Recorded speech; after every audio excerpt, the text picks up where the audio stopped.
Hello guys, I'm back. Luto na naman tayo ng ating ulam guys, pang tanghalian.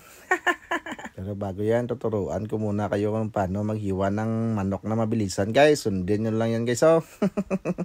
Yan lang kabilis maghiwa ng manok guys.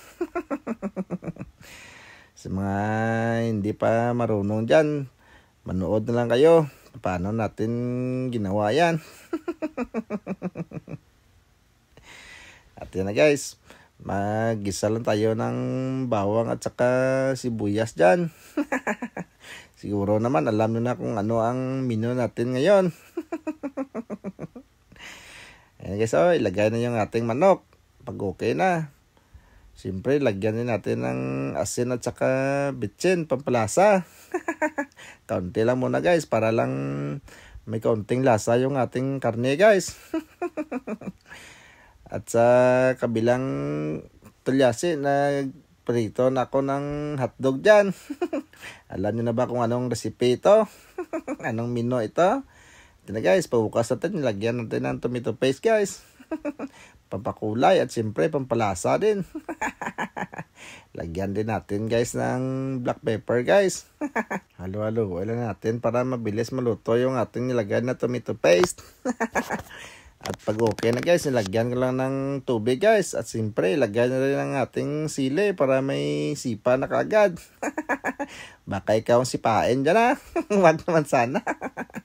At pag okay na guys, ilagay na yung ating tomato sauce. At siyempre, yung ating carrots at saka patatas, ilagay na rin yan. At takpan lang muna natin para ma-steam yung ating carrots at patatas. Yan na guys, pabukas natin, kumukulo na yan guys, halo-haluin lang yan natin para kapit na kapit yung lasa sa lahat. At pag okay na guys, ilagay na yung ating liver spread. Alam niyo na ba kung anong luto to guys? Ito yung tinatawag na pina guys. O sa Ilonggo, pinalagpat. May nakita kasi tayong hotdog kasi magsusupas kami. Kaya naisipan ko ganitong luto na lang. Nilagyan ko lang ng bitchin dyan at asin guys. Timplan natin yan. At konting black pepper pa. Gusto ko kasi medyo manghang. At siyempre lagyan din natin ng asukal guys. Pambalanse ng ating nilagay na pampalasa. Ilagay din natin yung bell pepper. Okay na po yan. Malapit na po yung maluto. Lagyan din pala natin ng daon ng laurel guys. Ano bang tawag sa menu na ito guys? Paki-comment naman. Parang hindi ko alam kung anong luto to ah. Takpan na muna natin guys. At siyempre pagbukas natin, okay na yan. Ilagay na yung ating hotdog na pinarito kanina. Yan na guys, oh, anong tawag sa inyo yan? At kung umabot ka sa puntong ito, paki-comment naman kung taga saan ka para malaman ko kung saan umabot ang bidyong to. At yan na po guys, kakain na po kami ng aming mga volunteers.